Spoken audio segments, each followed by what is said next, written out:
Good morning, good evening, good afternoon for everyone.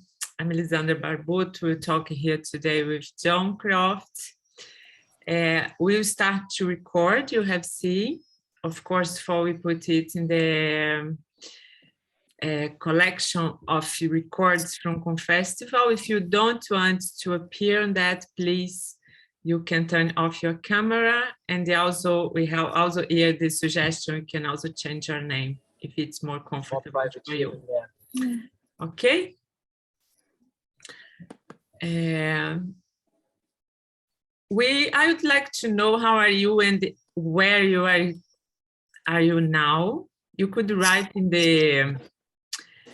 the chat, where are you, and your name, and also how are you now? What are you feeling now for you do this checking in the chat? For we feel what's the energy here now. And Liz, yes? I have another question. Yeah. Is what would make, for the people who are here, when they write in the chat, what would make this the best possible session for them? What would they really like to hear about? Great. You can also add what's your dream for this session. Exactly. So, but our plan here, as the title of this session, is the dimensions of Dragon Dream.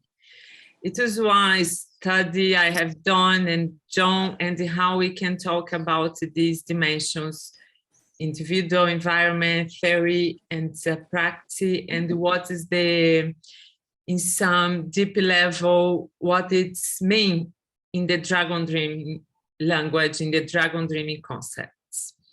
Okay, it is our plan to talk today, but for sure we can go further, probably based on our interaction. John will start, then I will talk from my perspective in the studies about that. And then we open for questions and comments after our presentation, okay? Yes, John, I pass to you. Good. Welcome, everyone. Thank you for your comments.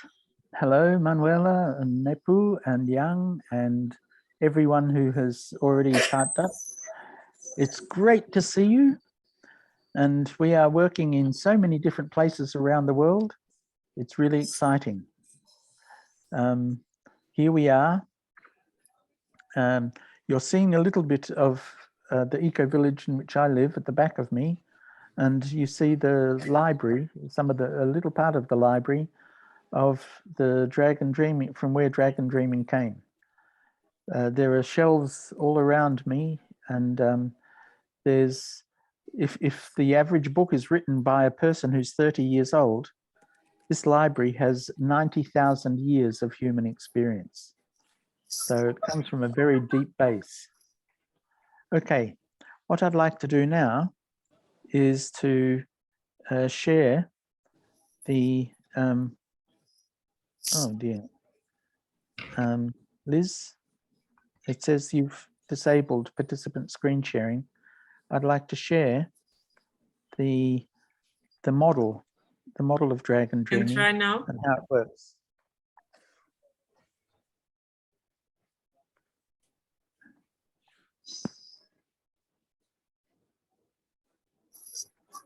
Go back to the beginning.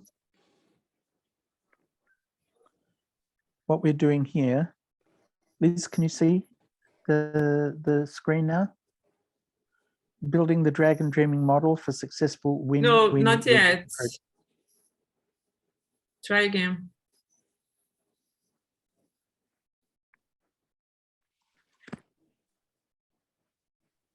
Okay, I'll try once more. Go back to share screen.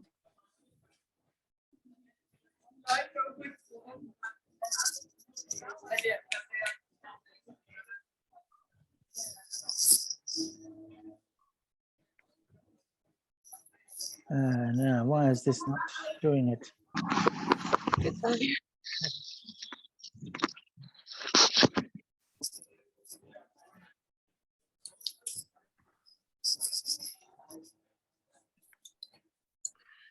Is that it? Yeah, now is yes.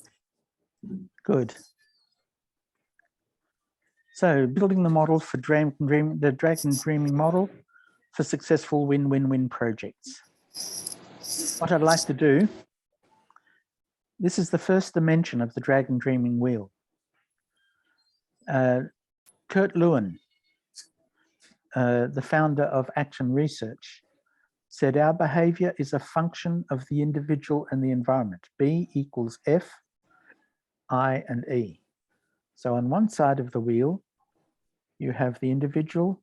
On the other side, you've got the environment. On the right-hand side is yourself. On the other side of the wheel is the other. On the right-hand side of the wheel, people tend to get their motivation from within. They tend to be introverts. On the left-hand side of the wheel, people get their information from without. They tend to get it from the environment. They tend to be extrovert. So that's the first dimension. And the first dimension, the individual, it comes from their awareness and it comes from their wisdom. On the left-hand side, it's when you get involved in the environment, it's about testing and it's about implementation. So that's the first behavioral or praxis dimension. Looking at the second dimension, it's from Paulo Freire, the Brazilian educator. And he said that the praxis is the result of the integration of theory with practice. He said that a theory without practice is irrelevant, but a practice without theory is blind. And going into the wheel on each side, you've got data coming in. But as you engage with the environment, from the gathering of information to considering alternatives, so your theory will change. And similarly on the practice side, as you get engaged in your practice, you monitor your progress and you'll be acquiring new skill. So theory is about concept, it's about thinking, it's about the forming of projects. Practice is about feeling, it's about perception, and it's about the performing of your project. So there's the second dimension. Now we can put the two dimensions together. When we look at the way in which science works, the first part is thinking of interesting questions. Why does the pattern occur? Then we gather data from the literature, from observation and experiment, and you develop a theory consistent with the available data. You test your predictions in the environment to see if you can replicate and verify the results, and you make observations and experiments to see what happens in nature. Finally, you formulate your hypothesis to find general causes of what is seen, and you need to refine, alter, or expand your hypothesis, or even reject it. And finally, you alter your thinking by what is learned. So there's the process by which science occurs. And we find there that each step in the process leads to each other step. And that's for the development of scientific theories. Now, the next one is looking at this in terms of the Dragon Dreaming steps. The dreaming is awareness to gathering information. The planning is considering alternatives to testing and trialing. The doing is from implementation to monitoring progress. And the celebration is acquiring new skills to discern wisdom. And again, there are steps, but the connections between those steps, which we'll be going into later on. And at the center of the whole process is the dialogue, which Liz is going to talk about, the dialogue of practice. Now, this is a really interesting one. This is about learning styles, and two scientists, Gould and Kolb, who talked about learning styles in relation to the first dimension, which is the processing continuum. How do we do things? There's a second dimension here, which is the perception continuum, how we think about things in terms of thinking versus feeling, abstract conceptualization or concrete experience, the rationalist or the empiricist. And you see that the reflective observation, which is the individual, versus the active experimentation, which is the environment. And so you have these 4 quadrants according to Gould and Kolb. And they suggest that there's actual personality types. So the first personality type, which is the abstract reflective one, is the dreamer. This is the theorist, it's the assimilator. Moving across to the planner, planners tend to be pragmatist and they tend to be convergers. They're abstract and they are active. Doers are active and concrete experience. They're activist, accommodator. They're concrete and they're active. Whereas celebrators are reflective, they're divergers. They're concrete, but they're also reflective. And so these are the 4 different personality types or learning styles of Gould and Kolb, which relate to dreamers, planners, doers, and celebrators. It's related to the process by which we do things and the process by which we think about things. Now, the next one is again, relating to different ways we think about things. The first one is the mythos. We think imaginatively. This is very much linked to the dragon, the dragon dreaming stage of dragon dreaming. So it's imaginative thinking. This is the domain of the story, imagination, and creative practice.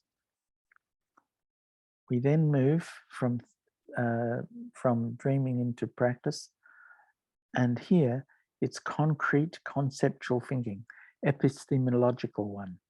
This is the way in which the domain of holistic science, it's collaborative, it's inquiry, it's adaptive, and it's social learning. Then we move through into the environment, and we move into the doing stage, which is technical thinking. This is instrumental, the domain of earth-centered technology, it's ecological economics, it's regenerative, and it's governmental, it's about governance.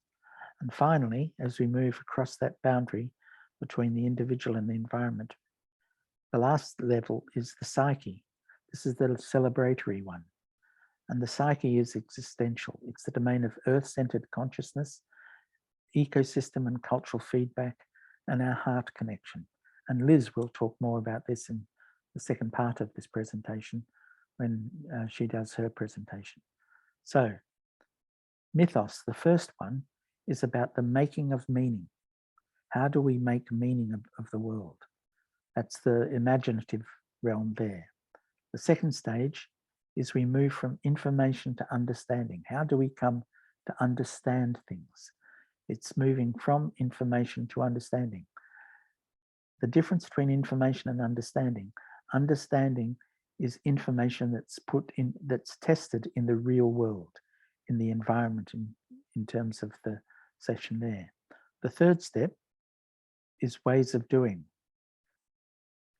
Knowledge is understanding that is in fact put into practice. And the fourth step is recovering wisdom. Wisdom is not knowledge. Wisdom is knowledge that is deeply reflected upon. So it's that area of the psyche. And then we find that these are core values for the great turning of our culture away from a culture that is unsustainable towards a culture that is sustainable. The transition that we are in at the moment of building a new world, a world that overcomes the big problems that we're facing. And we'll be talking about this more in session 6 on Thursday. So, putting all this together in terms of the holistic framework, there's the Gould and Kolb sessions. This is the dreaming stage, the stimulus, and it's a stimulus of intention in relationship. So you see the conscious awareness, generating motivation, and gathering information is the first step there.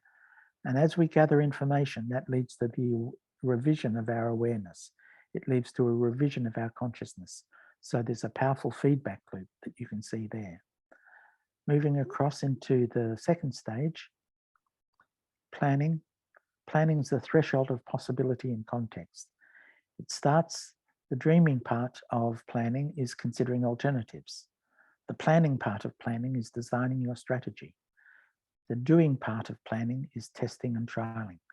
And you can see there's a powerful feedback loop from testing and trialing back to reconsider the alternatives. All of that we've spoken about so far is on the theory side of the line, and we may need to go around those loops a number of times. Eventually, though, we're ready to cross from theory into practice, and we see here that the doing stage, first of all, is the implementation of your project. The planning of the doing is all about administration and management. The doing of the doing is monitoring your progress. And the feedback there is the re-evaluation based on monitoring the progress back to the implementation. It may change the way in which you implement your project. So there's the 4 steps inside the doing stage. Now we need to move back to the individual as we cross this threshold from the environment back to the individual. And again, we see in the celebration, if you've been successful in doing all of these steps so far, what will show up first as the dreaming of the celebration is acquiring new skills. The planning of the celebration is all about the transformative results. The doing of the celebration is discerning wisely. And the feedback there, the powerful feedback, is the reflection, which connects the wisdom back to the way in which you apply those new skills. So there is all of the steps, and you can see that each step leads logically into the next step as we go around that wheel. Now, there are multiple levels in this, and I want to go through these multiple levels in different ways. Dreaming is a social process. It's a process where you relate to others. The dream, 90% of projects get stuck in the dreaming stage.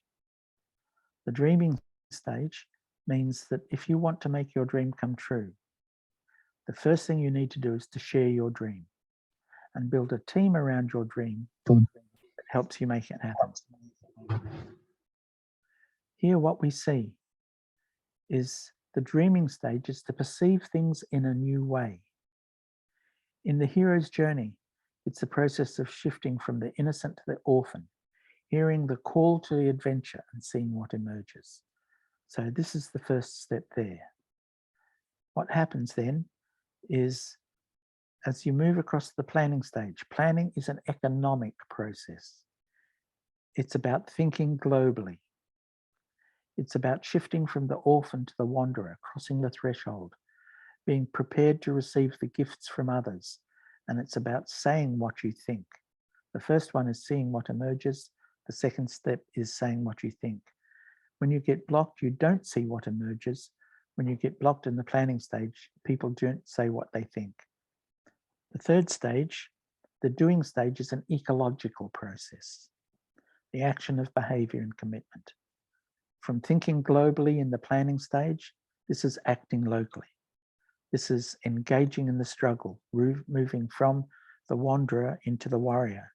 It's the supreme ordeal, getting engaged and sacrificing what needs to die in yourself. It's about doing what you say. Just as the first one was about saying what you think, the doing is doing what you say. And then we move to the celebration stage. Celebration stage is a cultural process. It's the response of feedback and satisfaction. It's about being personally. It's shifting from the martyr to the magician. It's the return. It's dancing with energies to recover the lost innocence. It's about recognizing what you have done. So seeing what emerges, saying what you think, doing what you say, and recognizing what you do. That's the source of the blockages. When you don't see what emerges, where you don't say what you think, where you don't do what you say, and where you don't recognize what you do, your projects get blocked. Now, there's a researcher called Tuckman who looked at the different stages of a project. These are the steps that we've just looked at, the steps for awareness, motivation, gathering information, and revision, etc., etc. So we've already just seen those steps. Tuckman said the first step of a project is the pre-forming stage, before the project is actually formed. This is the process of intuition. The second stage is the stage of forming your project. This is about concept, it's about thinking. What happens from the pre-forming and forming stage is a storming stage. This is the stage where you have to exercise your judgment. This is the stage in which chaos and complexity begins to enter into your project. If you proceed through the storming stage, the fourth stage here is the norming stage. It's about sensing what's going on. The norming stage is where you establish your operating principles. The next stage is the performing stage. This is where most of the work gets done. You need to monitor your progress and you'll be acquiring new skills, is the performing stage. And the final stage involved here is the transforming stage, where things change. And the change happens in two places. It happens in the individual in terms of the individual's education, but it also happens in the environment, which leads to the development of the environment, economic and environmental. So there's the multiple level there. Now, we can add to this and see something else. First of all, is that the type of learning that happens in the dreaming stage. This is imaginative learning. This is the stage where you are unconscious at the start and you're possibly incompetent. So you need to build the awareness here. The kind of leadership that's necessary here is the directive leadership. The leader needs to take direction. This is when the project is completely dependent upon the individual before they build an empty-centered organization. And in deep ecology, which Liz will be talking about, this is the stage where we shift from gratitude to hearing the pain of the world. And it's the pain of the world that our project gets built out of. So this is the imaginative learning stage. We then shift from imaginative learning to conceptual learning. Conceptual learning here is you're still incompetent, but you are conscious of your incompetence. The kind of leadership you need here is coaching. It is no longer a session of the leader directing everything. It needs to be able to coach people into stepping forth from hearing the pain of the world to seeing with new eyes. And it's these new eyes that is necessary for designing the strategy and for testing that strategy through a pilot project. Now, so you've got imaginative learning in the first step, conceptual learning in the second step. The third step is about practical learning. This is the doing stage. In practical learning, you become conscious and you become competent. What happens, the kind of leadership that's necessary here is to support people in doing what they need to do. It's from seeing with new eyes to going forth and engaging in the world in the doing stage. So you've got imaginative learning, conceptual learning, and practical learning. The fourth step, which is the celebration, is the reflective learning. What happens here is the person not only becomes competent, but that competence becomes automatic. They're able to do it and to go with the flow. The kind of leadership here is you need to delegate to the group. You need to delegate to them because they've got the skills now. And the celebration stage is from going forth in the doing stage into gratitude. Now, what we see here is the revision, the reconsideration, the reevaluation, and the reflection are closely connected. And it's connected through dialogue at the center of the wheel. So here is the process of the dialogue. If you can do all of this that is laid out here that I've just spoken about, the process here is empowerment. Empowerment of the individual. It's your humanization. I often say that we are not yet fully humans. We are not human beings. Who we really are is human becomings. We are still building our humanity. So the way in which we build this humanity is through taking integrity. To thine own self be true, and then it must follow as the night the day. Thou canst not then be false to any man. That's what Shakespeare said in Hamlet. So integrity is important there. And Paulo Freire talks about liberation, the process of liberation from oppression. And that liberation depends upon communication and being in the flow. How are we in the flow?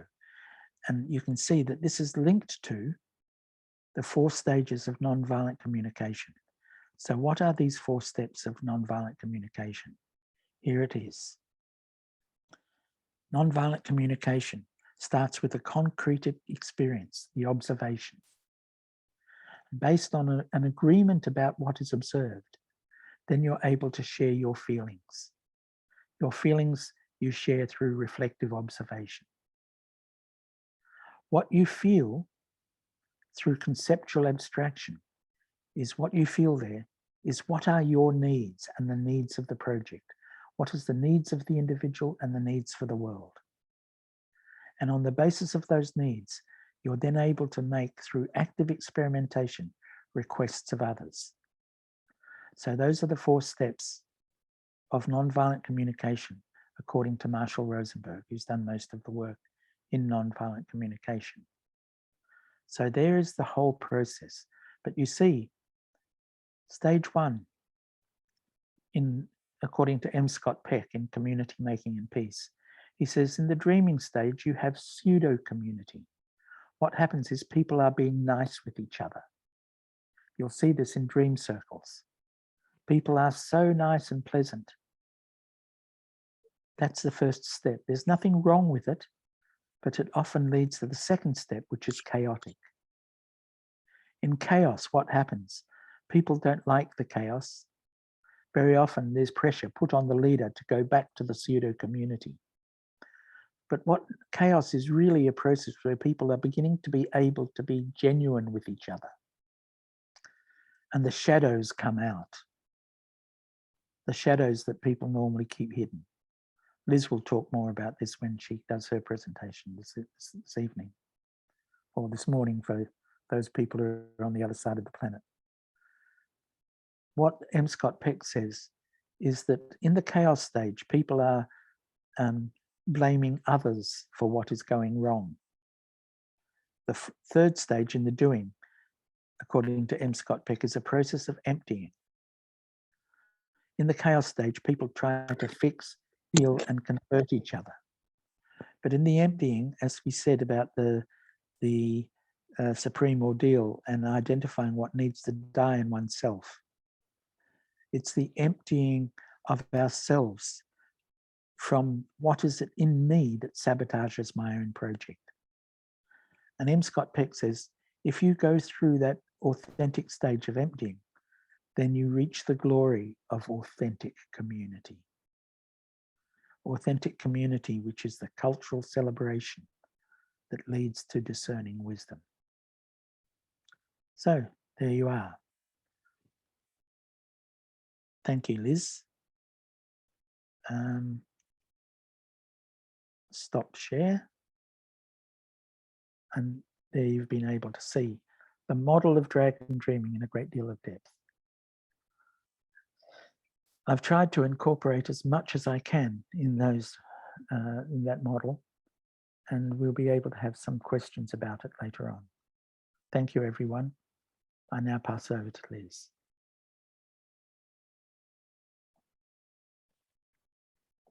Hi. Thank you, John. It's good this dialogue with you. Part of the could say the goal of the Confestival is we can share our studies and what we have done. Since I started to work with John in 2012, that's 10 years, we have discussed a lot and going deeper in dragon dreaming and in the concepts. You can see it's huge, the model and what it's involved there. And I studied it in Gale University. If you are interested, you have this everything about dragon dreaming. I have studied, included this perspective of the dimensions of dragon dreaming and the philosophy of dragon dreaming. And John shows this part. I would like to bring the reflection about the concept and how the model of dragon dreaming brings the philosophy. And it is important, really important for we understand the concepts we are talking in dragon dream. No, like individual, it's huge concept, self, it's huge concept. And what's the theoretical basis we are talking in dragon dreaming? One of that you could say it's the deep ecology, Paulo Freire, and it is the perspective I want to share with you. Some of you know me and know I am really like to know, to understand the concepts we are talking about, to be clear for us what is that. So I'm thank you for Dragon Dreaming Confestival organizers, and it have been a really great work, and I'm working with you, and it's amazing. And the Confestival, it's a possibility we have to share what we are doing, what we have thinking about Dragon Dream and collaboration. I'm super thank you for this moment. And here we go. So I bring here this clear perspective is the dimensions of Dragon Dream is that the individual, environment, theory, and practice. We can say these two axes. And John just explained for us what's inside that. And I work now, I'm talking about these connections, and I could say the dialogue between that. And when we talk about dialogue in Dragon Dreaming, we need to talk about Paulo Freire, because Paulo Freire is one of the most important philosophy for Dragon Dreaming. If you want to understand deeply Dragon Dreaming, we need to go back to Paulo Freire and study and understanding Paulo Freire. And it's also, it's about the story of Dragon Dreaming, because I come back here in the story, because when John in 1976 went study in Europe, his doctor, his PhD, he met Paulo Freire, and it was turning point for John, and it was the influence for John started his study and create the first model. No, the first model we see could say the previous of Dragon Dreaming model. The last Confestival we talked about that. We have this story in the Confestival YouTube playlist about the story of Dragon Dreaming. And Paulo Freire was really, really important to clarify thoughts, to give to John new perspective for do what he was doing. He was doing in Papua New Guinea and in his studies as education and community development. So the dialogue for Paulo Freire, it's main, when we are talking, we are equal. We are all human beings. And for that, we need trust each other. And yesterday I talked about that, about trust. I talked about trust in the launch of the Confestival. And if we talk about dialogue, about collaboration, need trust. And trust is building by mutual respect, care, and commitment. It's not just a feeling, it's also in practical, it's also praxis. We'll talk about praxis in a few minutes. And each person entering this dialogue, and not necessarily just two people talking, but also when I am here studying something, it's also part of the dialogue. I need to know what I know. Maybe I don't know, and I don't know what I don't know. And it gives me the possibility to open myself, open my mind, open my heart for new possibilities. And in dialogue, through previous thoughts, I need to know my thoughts could be changed and new knowledge will be created. And we could say it's the principles from Paulo Freire to understand what is the dialogue and what's the dialogue between these dimensions we are talking.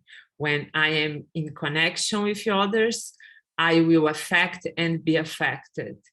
And the magic happens when I'm open for something can be created and my thoughts can be changed.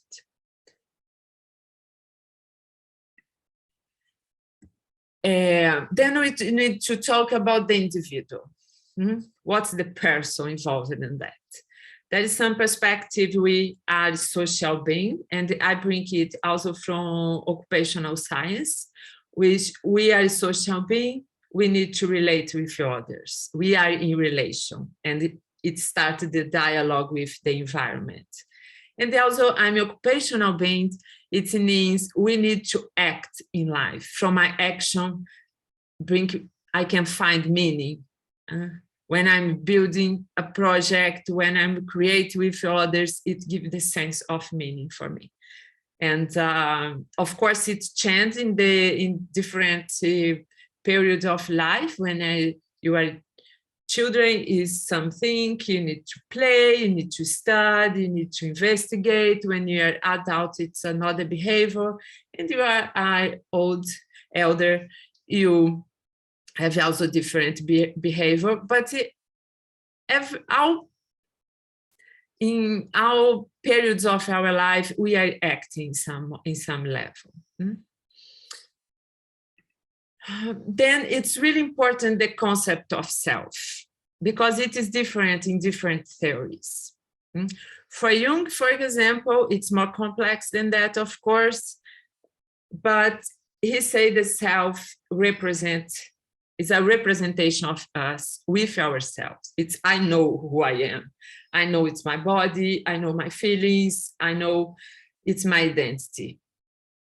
But when you go for RNS, and it is the important reference or the reference for dragon dreaming as a philosophy of dragon dreaming, the self, they call in deep ecology, RNS it's the huge reference for deep ecology, he say the self is ecological self, is activated through a process of self-actualization. It's me in my process of growth, through the dialogue, for example, through the dialogue of others, through the dialogue with the environment, I can actualize myself, and it creates my ecological self. And then I can transcend the notion of separated, to be separated of my individual egoic self. And what the RNS and deep ecology brings to us is the relation.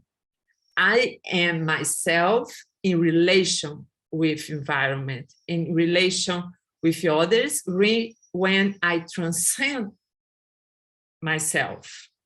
Is that it's not just me individually, but I am part of all. And it's really important concept for we understand dragon dream, because dragon dreaming is based in the ecological self. And Joanna Macy, it's the huge reference for dragon dreaming, because she also integrated the sense and the meaning of intuition and feeling, which brings the values, bring this universal function of the self. I have talked about this system, this diagram in some level. Maybe one of you have see that. It's just to give this reference. It is from occupational science, because show us exactly that. He's the individual with the skills, the values, interests, my personal structure, but I am in constant dialogue through feedback with the environment, with others. And I am affected and affect the environment. and it creates the dialogue with the environment. And here it's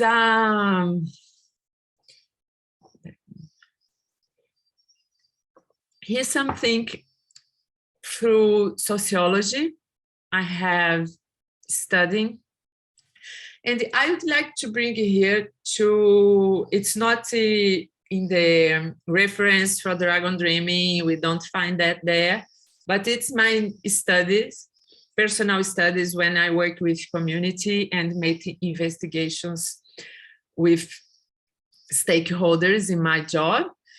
I'm using this theory from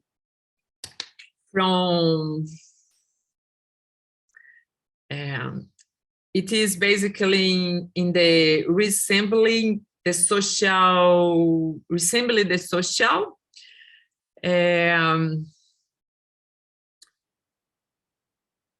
Bruno Latour, and he talked about this theory of actor net theory, Bruno Latour.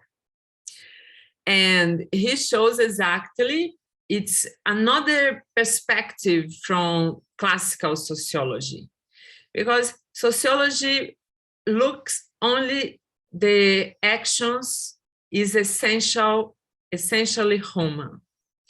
But through this theory, he brings the perspective, it's not just human performant actions, also non-human actors, because they call everyone affect the environment and provoke some movement in the environment, building something, affect others, is actor. And it is quite interesting when we look at this theory, because we can really apply in the social dialogue. When we think in terms of everyone in the system is an actor, can be an actor. We can see like COVID is not human, but this virus simple provoke a change behavior in the world. It is the perspective of this theory. And the dialogue really well with Dragon Dreaming and with this ecological self, because it's not just the human, it's important in the process, but everything outside. And then we understand the concept of environment. Environment is everything around each individual, as human or not human. I recommend, if you like these visions and studies, it's really interesting, is Resembling the Social from Bruno Latour. I can write for you later if you want. In this perspective, the actors are the network and act like network. And it is totally connected with others, human and not humans. Also, it's Bruno Latour, and also the Michael Collo is here, discuss about that, and he has a book, it's the Mapping the Dynamics of Science and Technology, which can be interesting for we understand this process of individual and environment. And then we need to understand now, how is this, who brings me to individual and environment, and the environment to individual, for the person, for the self. And it's the praxis. And it's the praxis was what, it's a concept from Paulo Freire too. And it is not enough for people come together in dialogue in order to gain knowledge of the social reality. Needs to act together, open the environment in order critically to reflect upon the reality, and so transform it through further action and critical reflection. Então, we see that through the action with the environment together, through dialogue, we connect the individual and the environment. And the action, through critical reflection, we could say in some level the theory, because in the theory, we could say it's the movement through individual to environment, through the dialogue, and we back through praxis to individual and environment. So the dialogue and the praxis is what connect us between individual and environment in this constant connection. And for we say it, we are together, we are connected, we are acting as a network. And from this connection, from this, we act as a network. We are in this constant connection and action and movement with each other, not just between human and human, but also between humans and no humans, wherever it is. When we bring the deep ecology perspective, we can go deeper on that. Because first of all, ecological science just consider the quantitative perspective. But deep ecology through RNS, later on from John Seed and Joanna Macy, bring this, we are not just numbers or quantitative perspective, we are also is relation. And it is what deep ecology brings to us. And when we are in relation with the principles of deep ecology, we also add more flavor and deepness through this dialogue between dimensions in Dragon Dream. We can go deeper when we bring the deep ecology. Because this deep ecology also, as a Paulo Freire, it's so important for Dragon Dreaming. So important. The concepts from deep ecology. If you need to understand Dragon Dreaming through Paulo Freire, also through deep ecology. Deep ecology brings this cycle as deep experience, deep questioning, and deep commitment. So what is deep experience? It's when you are really touched about something. When you look for the word, the nature, to be there. Why it's so good to be in nature? Why we feel so good? Because it brings to us this sense of deep experience, of to be part, of to be related.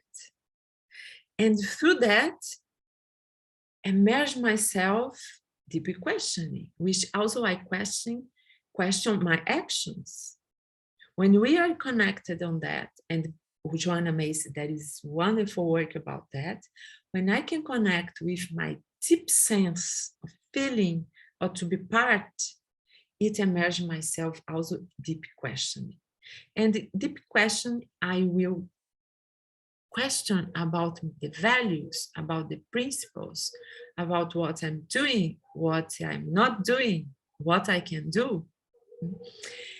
And it could create a deep commitment. And deep commitment will be my concrete actions in the world, what I really can do. And why John brings, and we as a trainer in Dragon Dreaming, it's important to bring also experience for the process, because this deep experience touch the person, touch myself, for go deep and give this sense of commitment in my concrete actions. I will bring here the mandala of Jung because I'm also referring myself through the studies and thoughts from Stephen Harding from Schumacher College. He has that book, Animate Earth, and he dialogue with the Jung mandala with also the deep ecology can also bring us a little bit deeper on what I'm sharing with you. it's this concept of connection between intuition, sense, feeling, and thinking, and the process through that. And it is directly,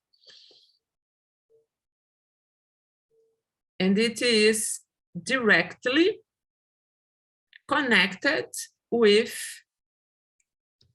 that deep experience, deep commitment, and deep questioning. Because intuition and sense, it's what emerge, what enter in the person, because we need our sense I have in my body to receive the information.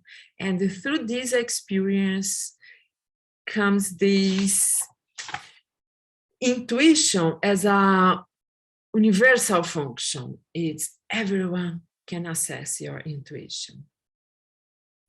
And the feelings, it's my values. I feel myself, I feel what I feel based also in the values, and can bring me to think about, question about. So this Jung mandala, there is a deep connection with that cycle from deep ecology, because we are part on that, we are connected on that. Through myself, I'm connected with the environment, everything around me. And here it's Stephen Harding picture, drawing, which I think can give us a good image for that. It is the roots, what holds, sustain myself is the deep experience. The deep ecology platform is the values, is the questions I do, my commitment, it's part of this deep ecology platform. And the questioning will create my options, lifestyle options, the question, the deep questioning. And the fruit here, the fruit is my concrete actions. So we need to value our deep experience, our deep experience related with your other, my personal deep experience, and then it can really create my deep commitment and concrete actions we need for this word. So is it what I would like to share for the moment to start our reflection? And now I think we can open to comments, questions, and then I think can be through relation more rich our meeting here today. John, do you want to say something before I open for people?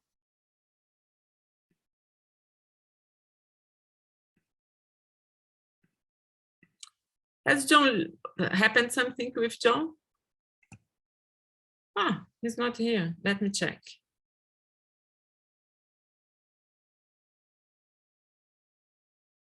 Mm-hmm.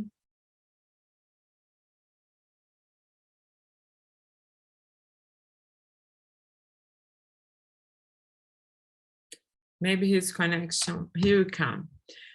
So let's open while John comes.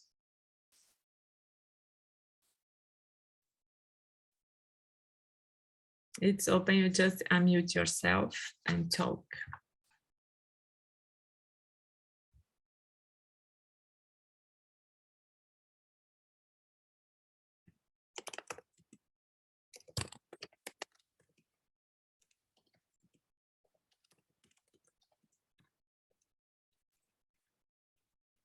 Well, Svetlana asked about the sheet of John with entire model. Well, it is in different, I think it is internet in some level, but I think you will not share the complete presentation, but if you mail me, I can send for you just the model, okay? Yes, John is here again. Aha.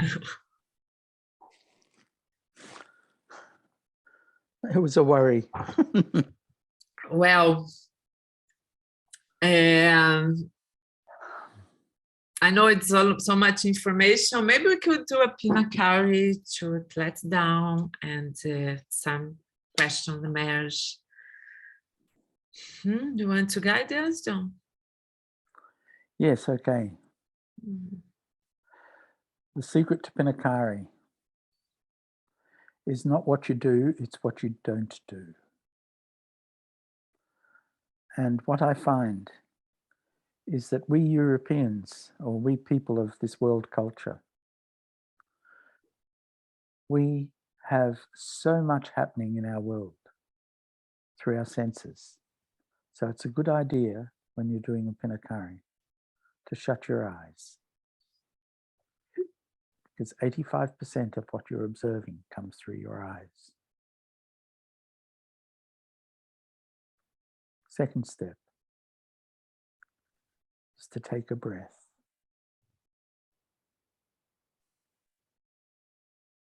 We can go 40 days without food. We can go 4 days without water, but you can't go 4 minutes without a breath. And what I want you to do is you're taking the breath. As you follow that breath in through the nose and down through your throat into your lungs and all the way out again. When does that breath stop being part of the world and start being a part of you? Is it when it goes in through your nose? Or is it when it gets absorbed into your blood through your lungs? Or when it goes into the cells of your body? And when does it stop being part of you? Is it when it goes from your blood back into your lungs and you breathe it out into the world? Maybe it never stops being a part of you. We are connected to each other through our breath. It's part of the network that Liz was talking about. Now I want you to really listen to the breathing. You see, when you breathe in, it makes a different note than when you breathe out. There's a high note when you breathe in and a low note when you breathe out. Listen to those two notes.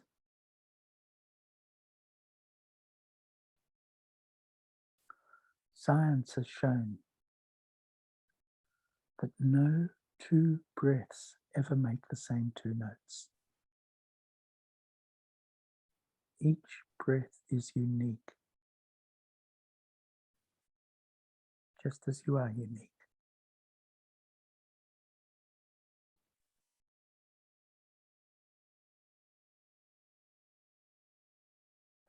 Now become aware that when you breathe in, the air is a little bit drier. And when you breathe out, there's a little bit of moisture in the air that you breathe out. See if you can feel that difference in moisture.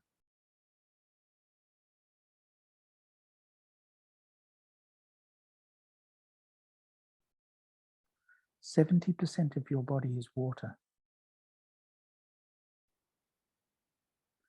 And you replace all of that water in your body 26 times a year.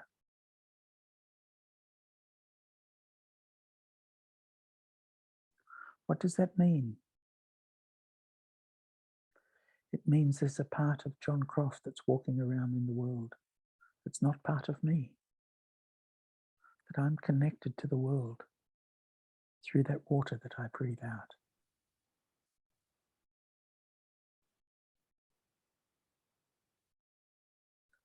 Take a breath.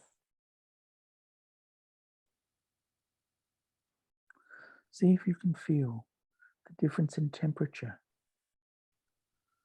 between the air that you breathe in and the air that you breathe out. The air you breathe out is warmer. See if you can really feel the temperature of the air that you breathe out. That temperature difference comes from the sun. Comes from the sun through the food we eat. We are solar powered.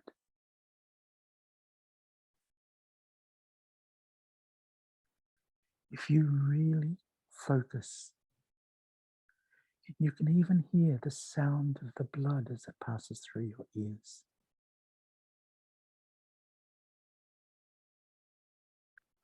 Through you, the world is singing. You're part of the song of the earth.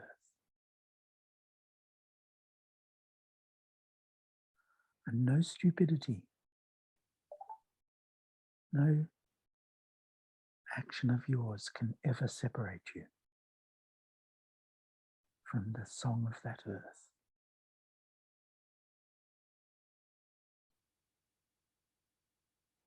Thank you. As you open your eyes, I want you to look around, and you will see that colors are brighter.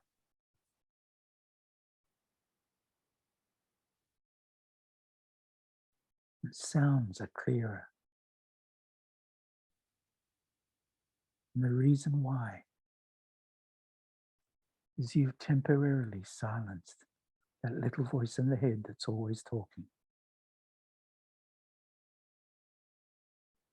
Because that little voice in the head that is making judgments all the time consumes a lot of energy. And when you do this, you can be more fully present. Thank you, Liz. Thank you. There is a question here. It's quite a good question. I talked a little bit about that yesterday when I talked about Enneagram. Can you see John in the chat? I will read here because in the recording people cannot see. The question for the discussion. The deep experience that starts the cycle, I just shown the cycle, can it also be a traumatic experience, and in what case the deep experience becomes accepted and not rejected, does become a trauma? As I imagine, it might be the case that deep experience is too powerful to be open to without preparation.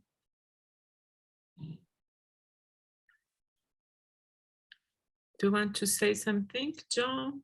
Or Yes. you can talk, then I can add something. The circle that we showed in the diagrams. I think he's talking about that deep experience, deep questioning, and deep commitment.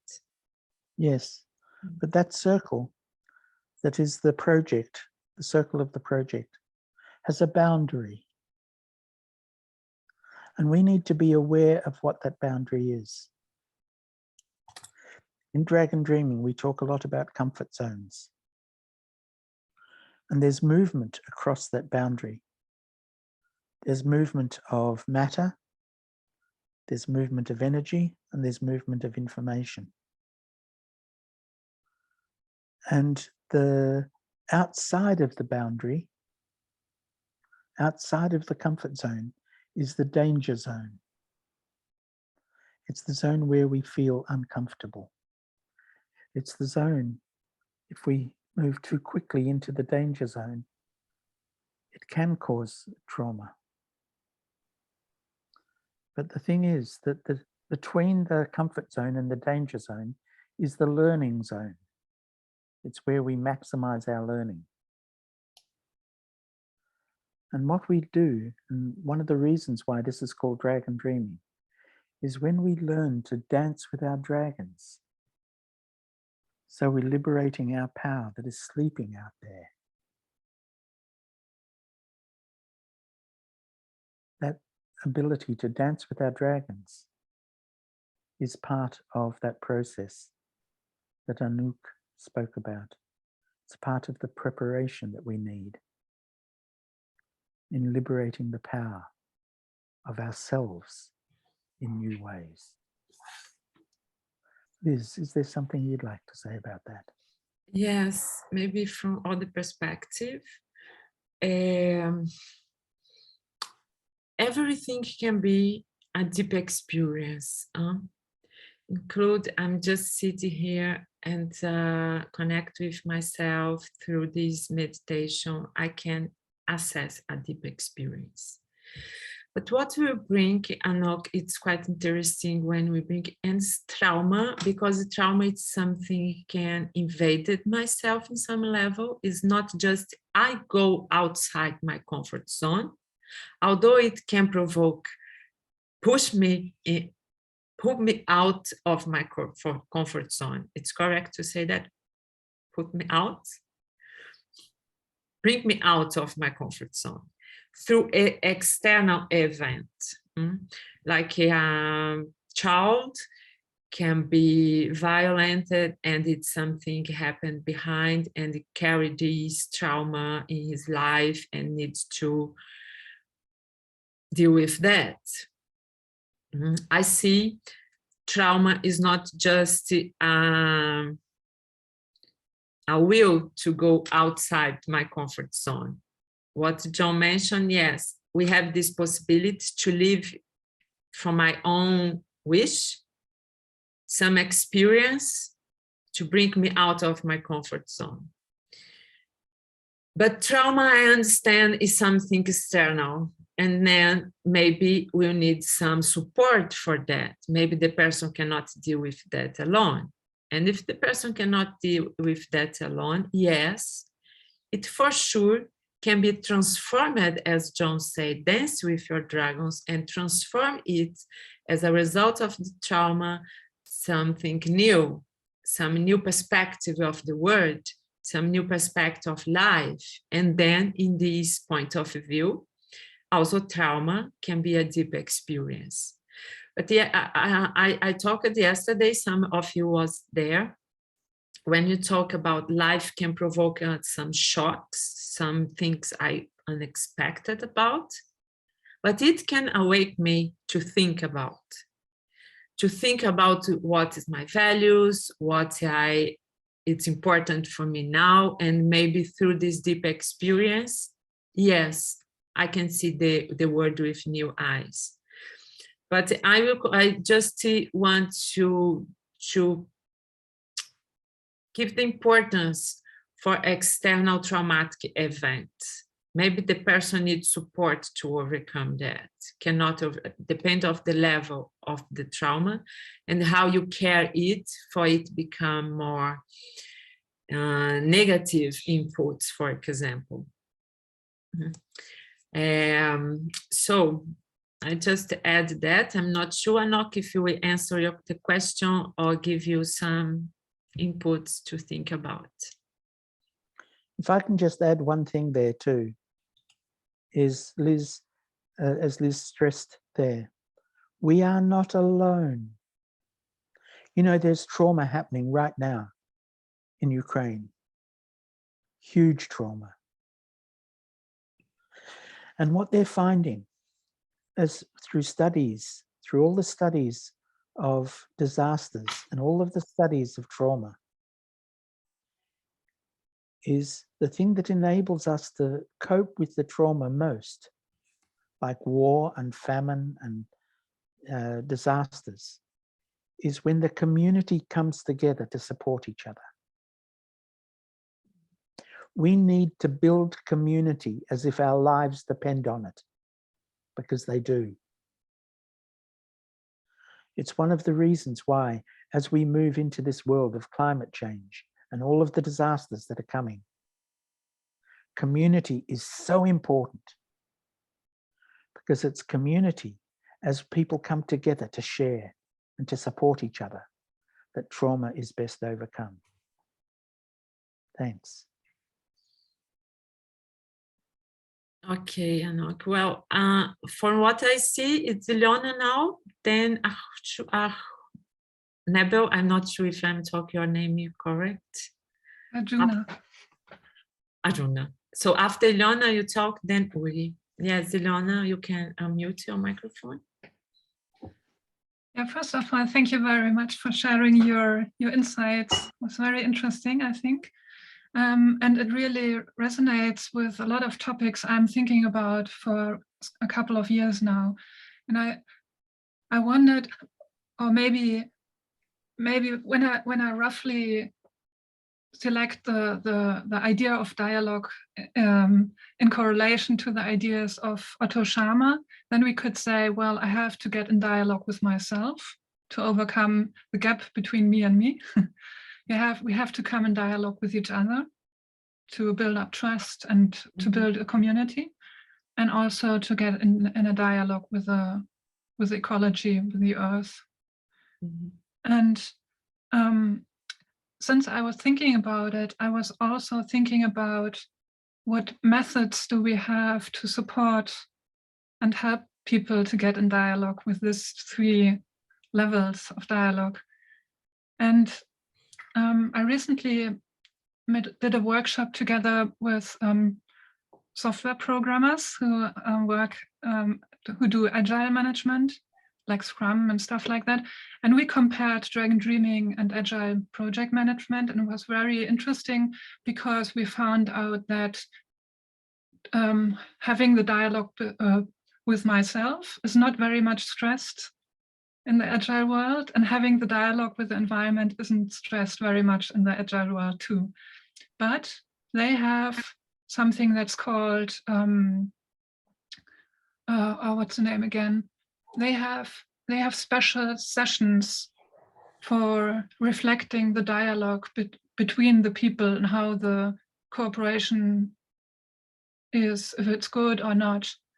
And I was wondering why we don't have rituals or methods or certain processes in Dragon Dreaming that supports us to get in touch with ourselves and the others in the environment.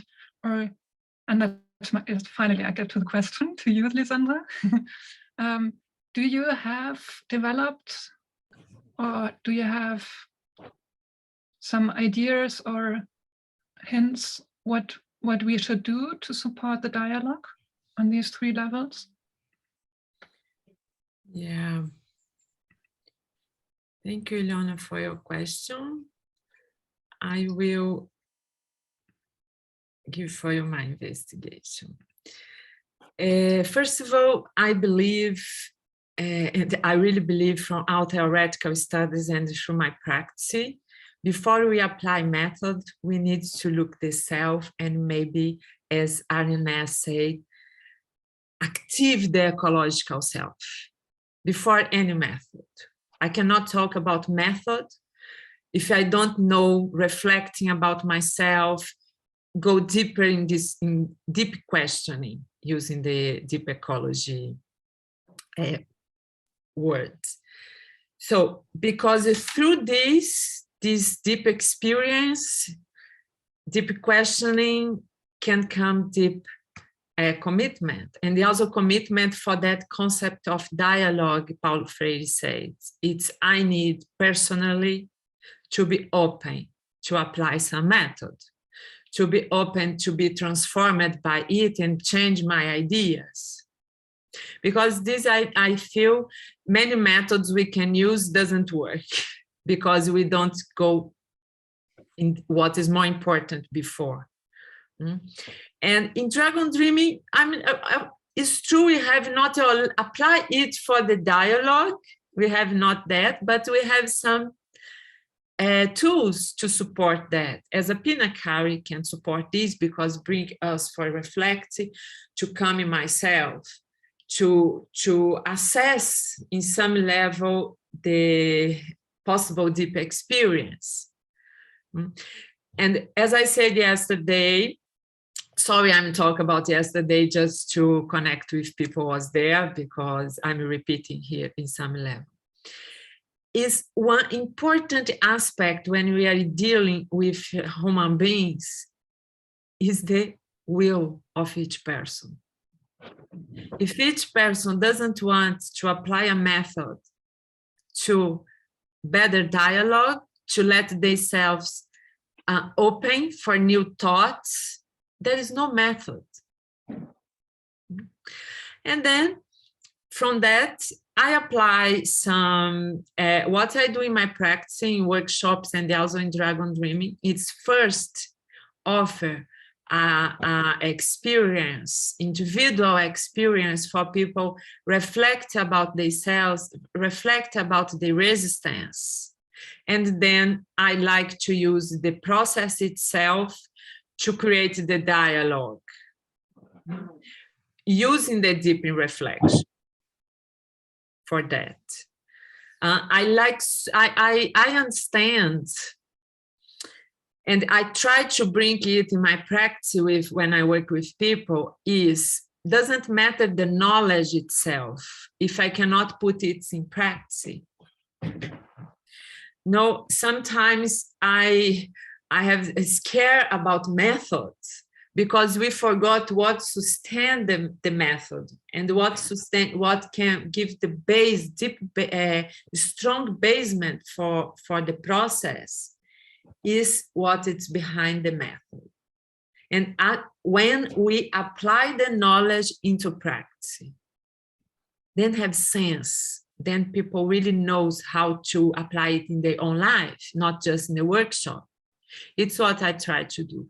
Then there is many possibilities to work with dialogue. Sometimes I also, Ilona, work a lot with the witness in the process, because the witness in process help us also to bring the self-witness. When I work with 3 or 4 people together, for example, I have one of them has the role of witness. And each person can try this role.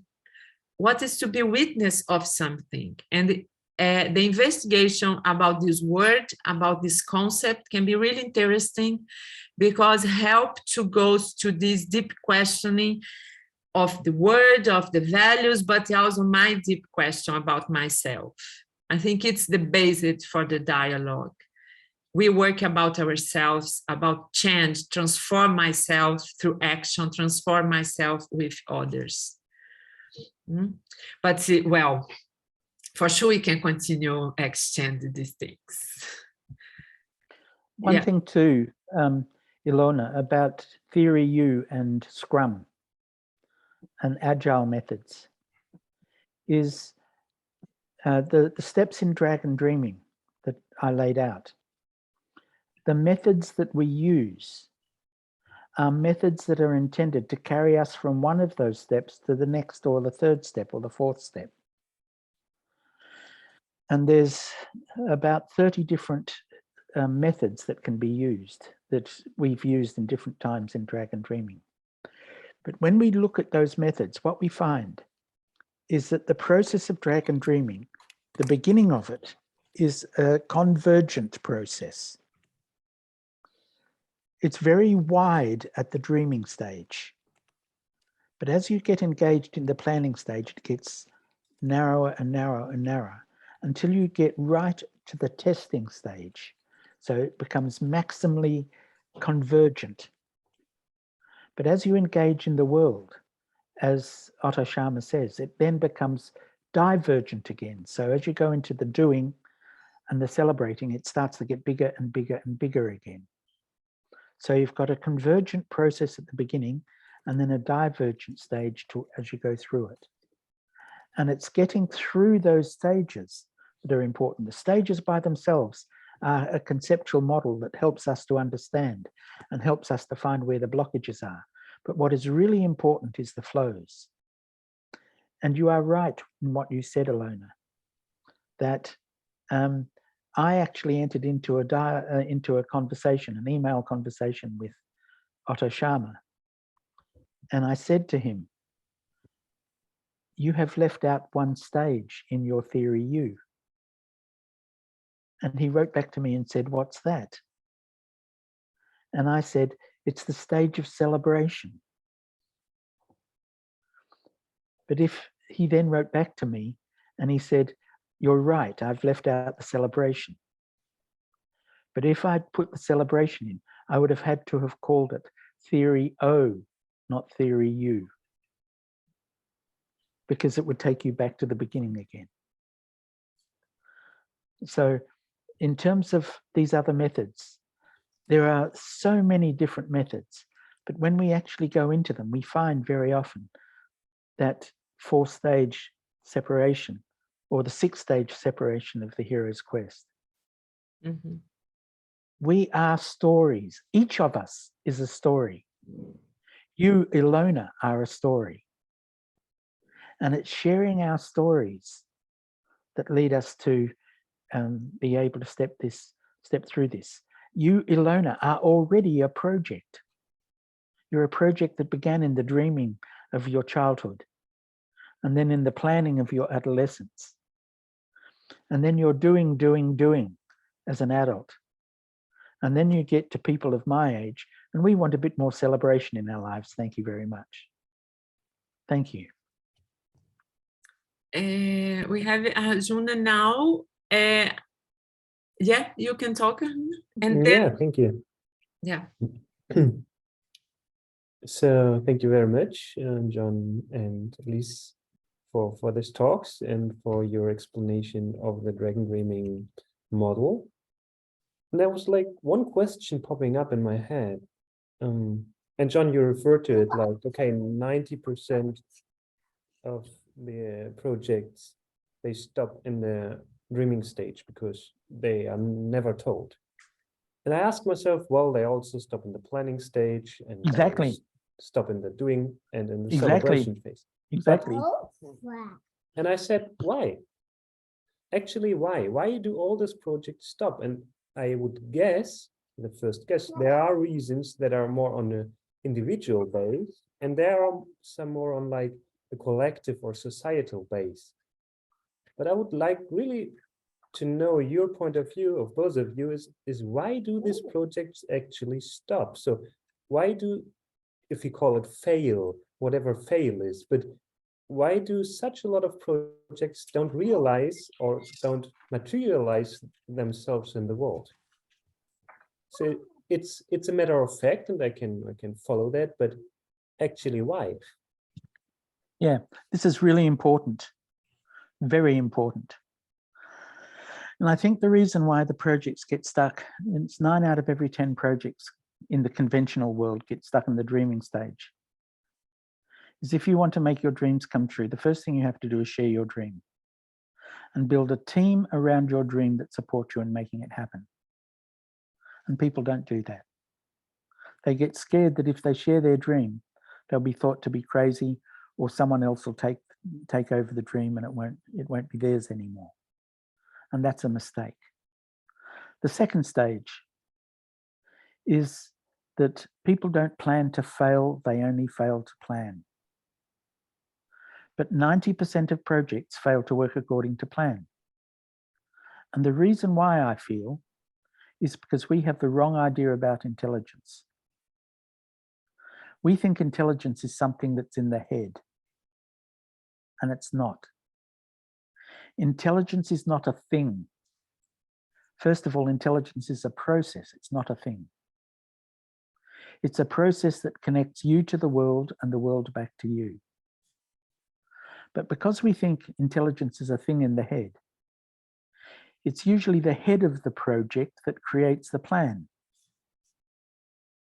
And that creates 2 groups of people who can blame each other when things go wrong. Because the head of the project blames the doers for not following the plan, and the doers know the head is out of touch with reality anyway. You need to integrate the planning with the doing. And then research, international research shows that 90% of business startups that are done, 90% of government programs, 90% of non-government programs don't last longer than 4 years. And the reason why they don't last is because they leave out the 4th step. You know, we say in Dragon Dreaming, 25% of every project needs to be celebration. If you're not celebrating 25% of the time, you're going to get burnout. And when you get burnout, what happens is you feel you have to leave the project for your own health and your own sanity. And when you leave the project for your own health and your own sanity, what happens is you take the history and the experience of that project with you. And then the project collapses, or the business collapses, or the government program collapses. So on the basis of those statistics, you start with 1,000 dreams. 100 of them become plans. 10 of them work according to plan. And one of them is there 4 years later. So we've gone from 1,000 dreams to one celebration. And people know that. People know that. And so what happens? If only 1 in 1,000 dreams in the conventional world comes true, people give up their dreaming. And Aboriginal people in Australia, the Aboriginal culture of Australia, says when people lose their dreaming, they've lost part of their soul. So we need to be able to move through these stages and maintain ourselves, but also maintain the environment as we do it. Because if we don't, we're going to find the environment becomes not an environment that is sustainable for human life. And that's a danger. I hope that helps to answer your question, Michael. Yeah, it does. Still, there's this issue on, I mean, we could say, yeah, it's because planners and the head and who's planning and the doers are disconnected, and people are afraid to share their dreams because they are afraid that they'll be judged or somebody steals their dreams or whatever, all these reasons. But I guess there's like, maybe it has to do with what Liz was telling, like, if you're not rooted in your deep experience, then all these things pop up, and then all these symptoms of projects failing occur, because what you described, John, are as well symptoms of a deeper root cause, as I would yeah. And the thing is too, you know, if you're a doer, you like getting things done. Your frustration is to work with dreamers all day long. And if you're a planner, you find the celebrators are chaotic and disorganized, and the celebrators just find the planners are boring and anally retentive. You need to have a team that has all 4 kinds of people in it. And when you have a team that has all 4 kinds of people, what happens is there's going to be a lot of conflict, because those 4 different types of people, those 4 different kinds of people speak different languages. And the thing is that what happens when they speak different languages, that creates conflict. And what we try and do is to avoid conflict, or manage conflict, or resolve conflict. Very often what we forget is how to use conflict as a source of creativity. And part of the secret there is being playful around it. If it's not playful, it's not sustainable.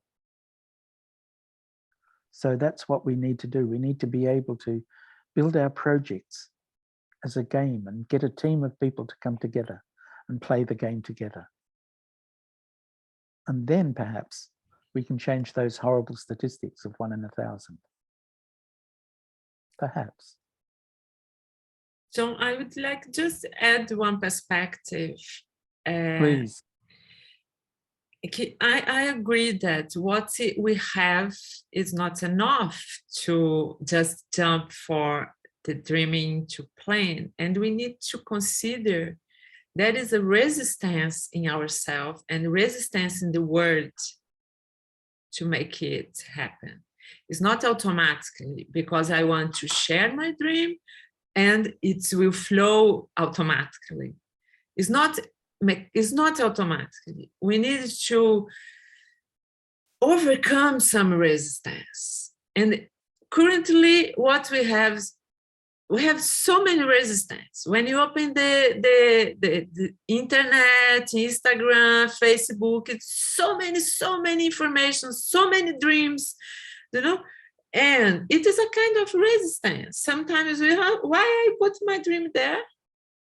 And then we can, yes, I need to believe in that. I need really to believe in my dream and really believe it can make difference. And I totally agree with what you say. Yes, we need to go deeper in our deep experience. And also bring the idea of trauma, overcome my own traumas, know myself in order to know the world. Because when I look myself, for sure, we can understand better the world. We can understand better what's outside, and then we can enter in flow.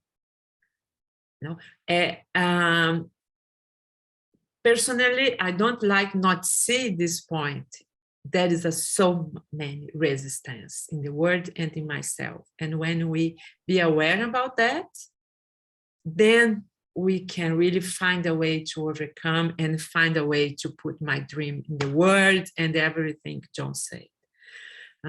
But need to really see that. Otherwise, we are hiding some important thing.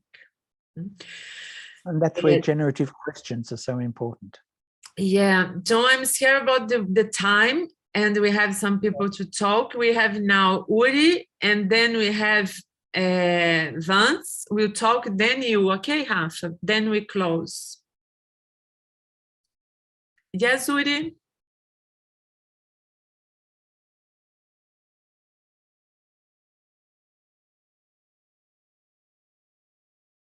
Uri? Yes. Can you hear me? Yeah. Okay. I wanted to contribute something about the trauma from 3 speakers ago. But also you brought it up here again. And it is in my life experience that, let's say, sometimes a traumatic experience can be an initiation. I've been in the army, and for me, there has been a lot of trauma in that, and there was also deep experience of a different kind of just being underground and feeling the love of the earth in the middle of war. But I feel that there is something about an initiation that can happen sometimes through violence that can be named in my experience. And then what I always found so powerful in Dragon Dreaming is something you said, John, when we were in Romania about stories and how we are not our stories, we are the storytellers. And that for me was both like an answer and a questions there to my trauma, and how in a way we are time travelers. We travel all the time to our stories, but we are very powerful time travelers. We can change the story. And in that way we change time, because that's how we, or also we change the future. So that's my contribution in terms of, and since sometimes it's something that we put ourselves into initiation, maybe in original culture, there is more rituals, it's more organized in original culture. And in the world we are living in today, there is not so much space for that. And it's beautiful when people are able to regain that knowledge. But the initiation is necessary. So sometimes it happens through violence. And in that moment, our ability to get tools to transform it, to time travel and make it into a gift we can give the world is very important. So that's what I wanted, the main thing I wanted to contribute.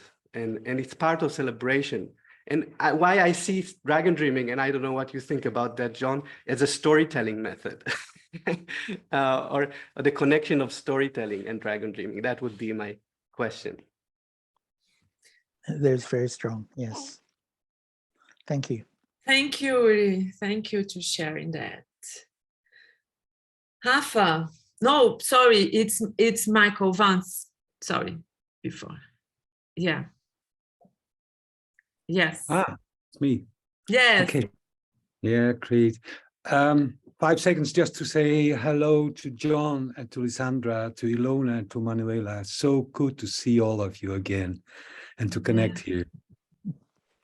I just wanted to jump in on the theme of dialogue, as I have specialized on asking that question. What is it? Why dialogue does not work yet so well in the world?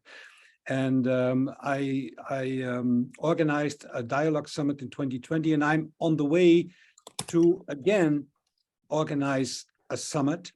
And I'm taking the help of artists this time to look into their creative process, how they deeply connect with things and try to get into a dialogue on a deeper level, and to learn from them some things that could maybe also help us in our ways of dialogue.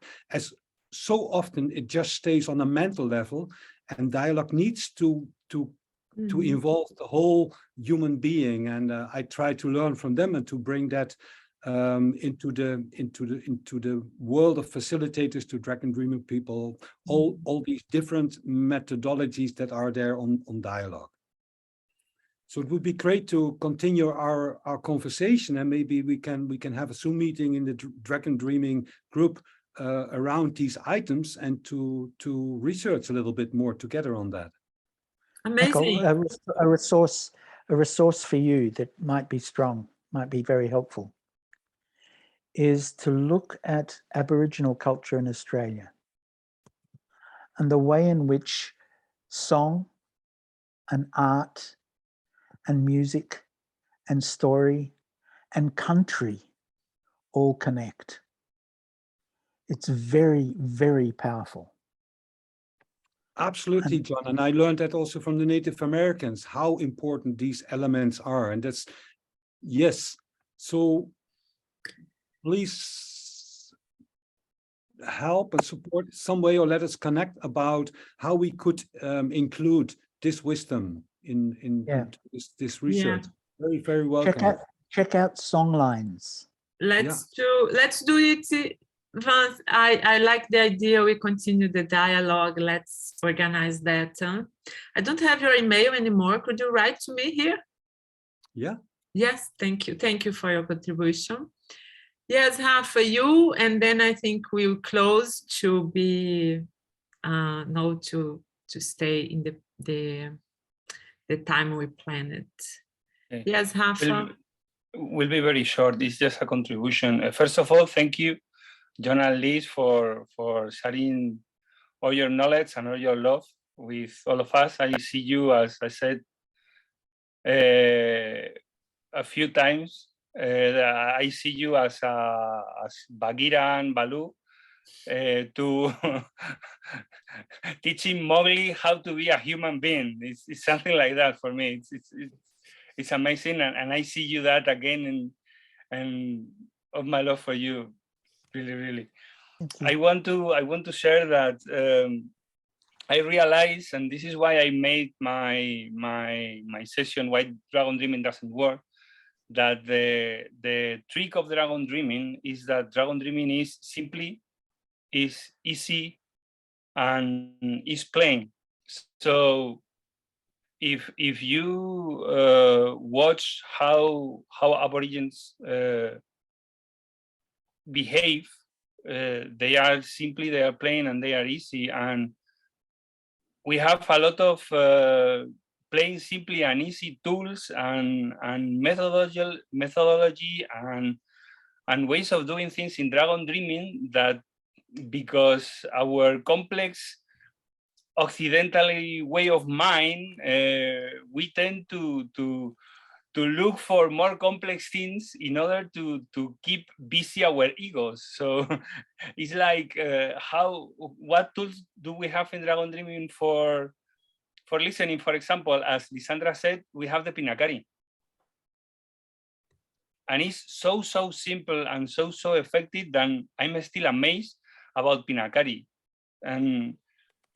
And this is the reflection I would like to offer to all of you, that we are still going around the wheel, doing rounds and rounds and rounds and rounds, and have journalists the patience to repeat to all of us the wisdom they have, that we need to make it simple. We need to make it playful. We need to make it easy to work. We don't need amazing methodologies with a lot of tools and things like that. No, it's more simple. Really, really more simple. And to end, thanks for your setting and thanks for your love. Love you all. Thank you. Thank you, Rafa. Thank you, Rafa. So unfortunately, we need to close this meeting, and we have many questions and many thoughts. And John, I planning the dialogues in Dragon Dreaming, which we hope it can be a space for you continue these reflections, and also the suggestion of Michael about that. I'm sorry, Anok, it's a huge question for you to talk about that. It's about blockades, it's about some reflections. John, I have studying for the last 10 years, I think we are studying blockades. Oh, 36 years. Yes, and it's a huge theme, which includes the dialogue, which include everything. And also in the Confestival, there is a meetings, there is a sessions. We were also talking about that and give for us a flavor or possibilities, thoughts, methods, what Rafa said about why doesn't Dragon Dream works. I'm sure there is so many good thoughts about that, about blockades too. Anok, I also don't have your email. If you can write to me, we can also organize and invite you for these meetings. I will share here.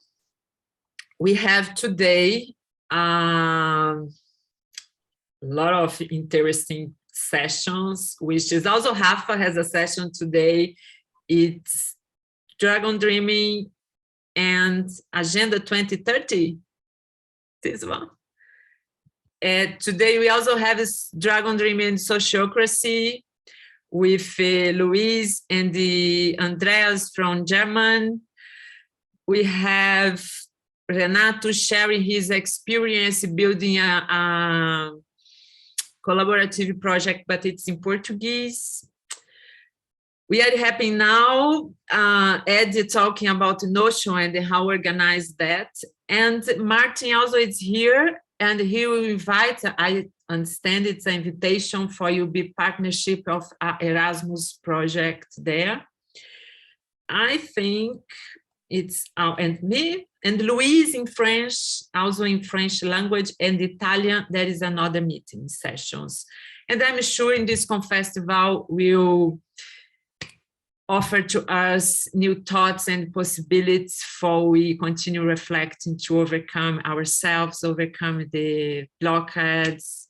And John will talk about mathematics of Dragon Dreaming 6. It's the first time he really focuses in mathematics of Dragon Dreaming.